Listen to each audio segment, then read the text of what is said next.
We welcome in our co-host, the Admiral Bill Stubblefield. Good morning, Rob. Great to be here this morning. Good to have you, Bill. Lovely day. And former delegate, now a county commissioner, John Hardy, who, by the way, helped get those grants in place for radon test kits and stuff. Good morning, John. Good morning, Rob. Thank you very much for having me. Yeah, that was a couple years ago. The grant process changed, and Berkeley County wasn't aware of it, so we had to do a little digging and a little working to get those grants to get those radon kits back here to Berkeley County. Yeah, radon's not a problem all over the state, but it certainly is in this part of the state of West Virginia. Yeah, ironically, those radon kits, there was grants for some counties that didn't even have radon, so we was able to get that figured out. You got to doge those counties, man. You got to doge those counties. Yeah, you're right. Get in there and look around. Our guest in our first segment is Senator Tom Willis. Tom, good morning. Thank you kindly for joining us today. Gentlemen, good morning. Thanks for having me on the show. Tom's out of the 15th, and he is the Vice Chair of Judiciary and a member of GovOrg, Health and Human Resources, Interstate Cooperation, Military, and Pensions. And a lot of those things make sense, Tom, since you are an attorney and served in the military as well. So thank you for your service, sir. Absolutely. Yeah, it's my pleasure.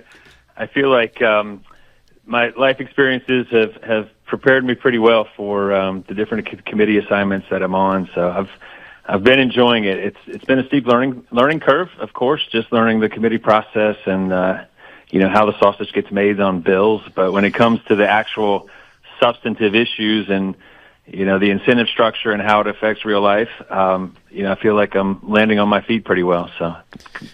In the open, you may have heard as it played Tom, Delegate Michael Hornby, who is the caucus chair for the Republicans in the House, commenting on the progress of vaccination legislation out of the House. While they're working on that, ultimately that has to go back to the Senate if they decide to do anything with that bill, correct? I'm assuming that they're not going to pass the same version that the Senate passed. And if that's the case, then yes, the answer to your question is yes. So we'll see what they can get done today and what comes out. And then, there'll most likely be some horse trading. If it comes out today at all, then, we'll have to do some horse trading between the House and the Senate to get a final version passed out of the legislature. Very good. And one main reason we brought you on here today, of course, was in regards to a couple of different House bills, one dealing with medical monitoring, I should say the Senate bills, SB 543 and SB 473. The West Virginia Citizens Against Lawsuit Abuse group, Greg Thomas and company, put out an email in which they specifically named 12 senators who they felt were not friendly toward ending lawsuit abuse in the state of West Virginia, and specifically mentioned medical monitoring, that bill as one of these. You were on that list. Senator Rucker was on that list locally out of the Eastern Panhandle. Can you tell me about this legislation and your stance on it that has brought you against what West Virginia Citizens Against Lawsuit Abuse says is the appropriate stance to take, and their thoughts? Yeah, I consider it a badge of honor, Rob. So just for your listeners to clarify what's really going on here, big picture. So West Virginians for Lawsuit Abuse is just a fancy name for the big insurance companies, right? So that's the lobbyist arm for the big insurance companies. And like any, organization or association, they're constantly pushing their agenda and their economic self-interest down here in the Capitol, just like every other association does. And so, as legislators, we have to be very careful about passing bills that benefit, the people of West Virginia and not passing bills that don't benefit the people of West Virginia. And I'll go over these real briefly. I don't want to, spend too much time on them because they were overwhelmingly defeated. And by the way, we did pass a bill from this same group last night in Judiciary Committee. I think the vote was 11 or 12 to 2. So, sometimes they win, sometimes they lose. Obviously, they, get a little hurt in the rear end if they're losing, and they put out a press release, which, we'll see long term how well that serves them, because the 12 senators they listed on that list, I don't think they're going to get things done down here without the majority of those 12 on board. But real quick, these two bills, The first one was a bill to basically limit county and cities from entering into contingency fee arrangements with private attorneys. And we debated this one for a long time. It was 2-3 hours in Senate Judiciary, but the bottom line was the insurance companies were trying to interfere with the city and county's ability to negotiate in the free market for attorney services, and they put a lot of provisions in the bill to make it very difficult for cities and counties to even hire a decent law firm to represent the local government. There was a pretty strict there was a pretty strict public notice process. There's a pretty strict attorney general review process, and so even before a law firm could get started under this bill, it would take anywhere from 4 to 6 months before a case could even get started because of all the restrictions they put in there. And then let's assume that you got through all those hoops.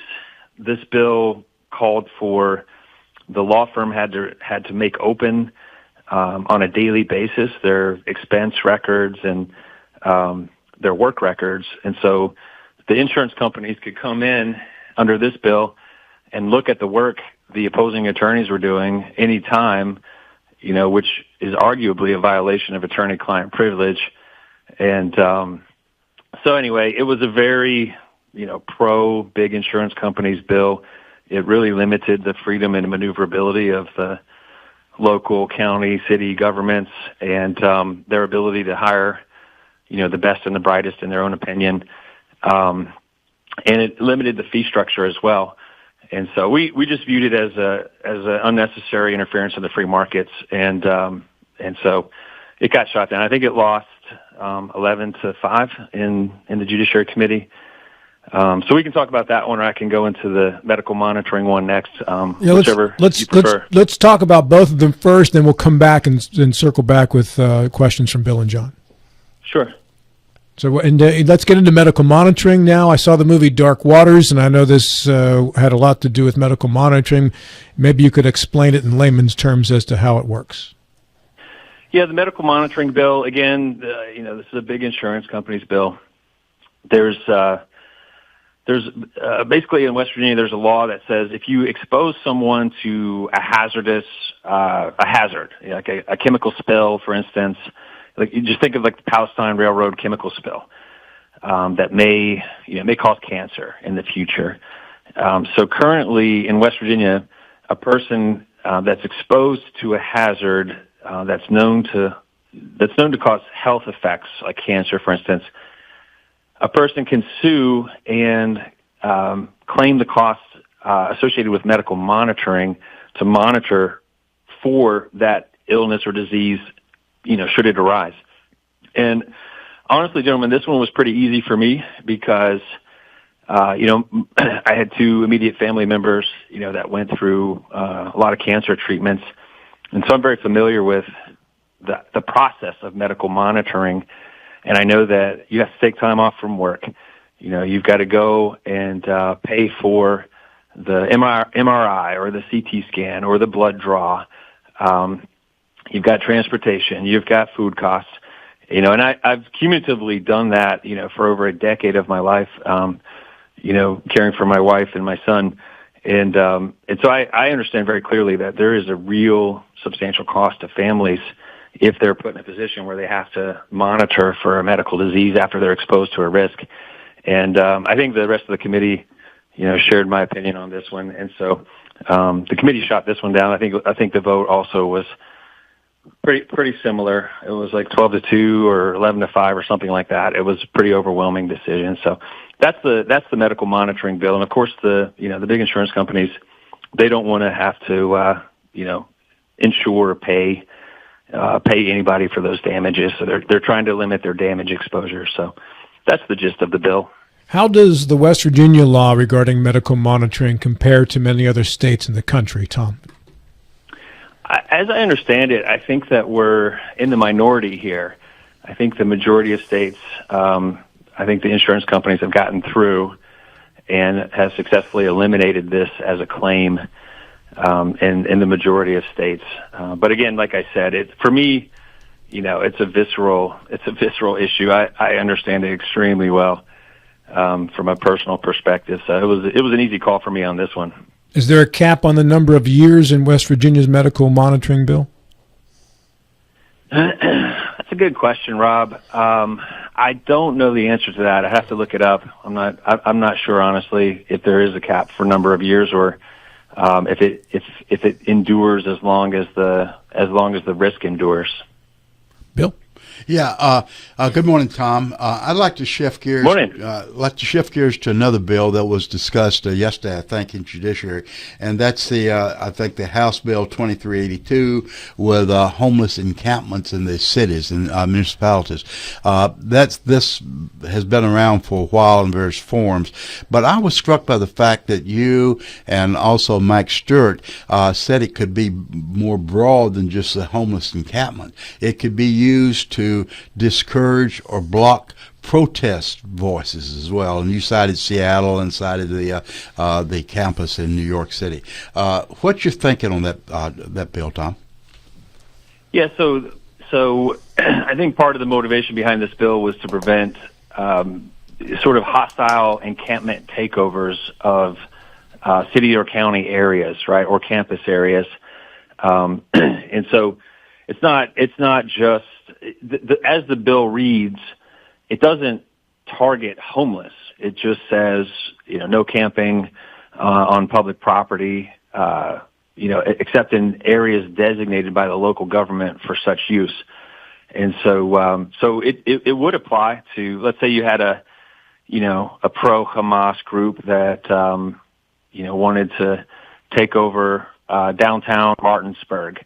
And they're going to camp out for 3-4 weeks and disrupt areas that would normally be public parks or whatnot. This bill would prevent that sort of thing. Sort of the stuff that happened during the Occupy Wall Street movement about 15 years ago. Yeah, and also exactly. And you remember what they did in Seattle? Yeah. I forget what they called it, but they took over a couple city blocks, and everybody was sleeping in tents, and they just basically occupied public areas against, and just shut everybody out. So this bill would prevent that, but it also gives local municipalities the freedom. Like, for instance, Wheeling has designated a camping area for homeless, and it's across the street from one of their homeless clinics, and so that it's easy for them to get services and the food right across the street. So they've just, instead of having people sleep on the sidewalks like you see in San Francisco with the needles and, the human waste and all, Wheeling, for instance, has decided, here's a piece of land. If you're going to camp here. We can contain it and give services. And so it gives the municipalities freedom still to manage the issue at the local level. But if the municipality wanted to, to remove an encampment of protesters, for instance, that haven't gotten a permit or permission, then this bill gives them the freedom to do that. And limited to municipalities, does not extend just to the counties. Is that correct? I think it applies to counties also. I have to read the definition in the bill, but I think it applies across the state. So the state government, the counties can enforce it. It's a state law, but I think counties or municipalities can use it to enforce, to protect their rights. John Hardy. Hey, good morning, Senator. Good to talk to you. Me and Tom are old friends from the 2018 campaign trail, so we went to all those rubber chicken dinners together and spent a lot of time campaigning together. We did, so it's good to talk to you. Yeah. Likewise. Hope you're catching your breath because, this is the time legislative session is really starting to pick up and things will start to get really busy and days get longer. And I know sometimes you think, wow, how could the days get any longer? But, this is when those 12, 14, 16-hour days start kicking in as you start getting closer to crossover day and the end of the session. So thank you for all your hard work and your dedication. It's not an easy job. But I want to talk to you about a bill that I think is probably one of the most important bills to come out of the Senate, and especially for the Eastern Panhandle, and that's Senate Bill 506. That's a teacher pay market rate bill. How do you see that bill moving forward? I know it's out of your all's chamber, or it's still working in your all's chamber, and it will be headed to the House. But could you just give us a little bit of your thought process on that piece of legislation and where you see it going? Yeah. Thanks, John. It's great to talk to you. So, I came down here and I had a couple of priorities. One was education, taking care of our teachers, taking care of our students, trying to improve our ranking in education. Another one was, advocating for small businesses, and then, advocating for and taking care of veterans and seniors. And so this one was really a priority for me. I had a locality pay bill, and I heard some other senators were working on it. So I looked around and I looked at their bills. This bill honestly was better than the one that I had, and so I just threw my support behind this one because I don't really care who gets credit for it. I just want to protect our teachers in the Eastern Panhandle. And so this bill, it's a pretty neat bill. It comes up with a mathematical formula. And first of all, it avoids the word locality pay because that's been a political non-starter, as you know very well, John, for many years. And it instead uses market rate pay, and so it comes up with a mathematical equation. And I'll run through it real quickly. It's a little bit complicated, but I'll give you the math at the end to kind of give you what's the bottom line. So basically, the bill says you have a numerator and a denominator equation. You take the regional median home price, and then you subtract the West Virginia median home price. You divide that by the West Virginia median home price, and then you multiply that by the average teacher base salary in the county. And so let me just give you some real numbers to kind of explain it. So the regional median home price for Berkeley County is going to be somewhere in the $340,000 to $350,000 per home range, right? And that's a lot different, for instance, than even some other cities in West Virginia. That the average median home price in West Virginia is about $226,000. In Jefferson County, it's $380,000. In Berkeley County, it's $340,000. So the way this equation would work is you would take the $340,000 for Berkeley County minus the $225,000 for the state, and that will give you, I think, was it 90-some thousand or 115? 115. Okay. So then you take that 115,000 and you divide it by the state median price. So you divide it by 225,000, and then that percentage you multiply by the average teacher salary in Berkeley County, which I did a quick Google search. It's about $49,000, and so what you end up with is about $16,500. And don't hold me to that math. I just did a quick, quick calculation just to kind of see how it would affect our people in the Eastern Panhandle.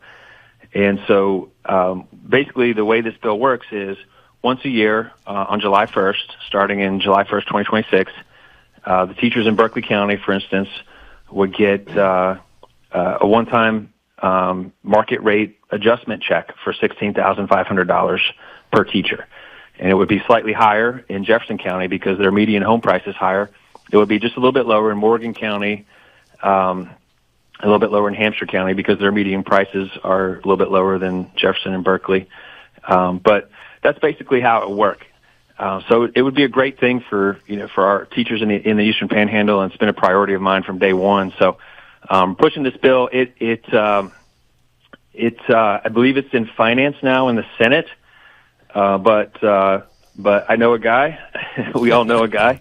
So I'm optimistic that it'll get out of finance, and we'll get this over to the House. And Senator Barrett's a co-sponsor on the bill also. So I'm pretty confident we'll get it out of the Senate. It has a lot of co-sponsors, a lot of support in the Senate, and we'll have to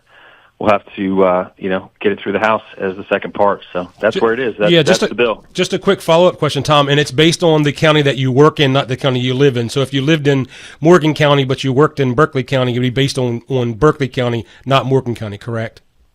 I believe that's correct. Yes, right, John? Yes. And do we have any idea what the fiscal impact will be? I'm sure that's, typically when they come up with those fiscal numbers, it depends on if they like the bill or if they don't. So if they don't like the bill, they'll come up with a unrealistic number. And if they do like the bill, then the number will be true to what it is. But and I know there's some independent agencies that are working in the legislature now to help with that. But any idea what that fiscal number is? So I take it back. This has passed through our education committee, and now it's in finance. I'm not on either one of those committees, Yes, so sir. I actually have not seen the fiscal note on this one, John. Okay. I think, John, is 130 million.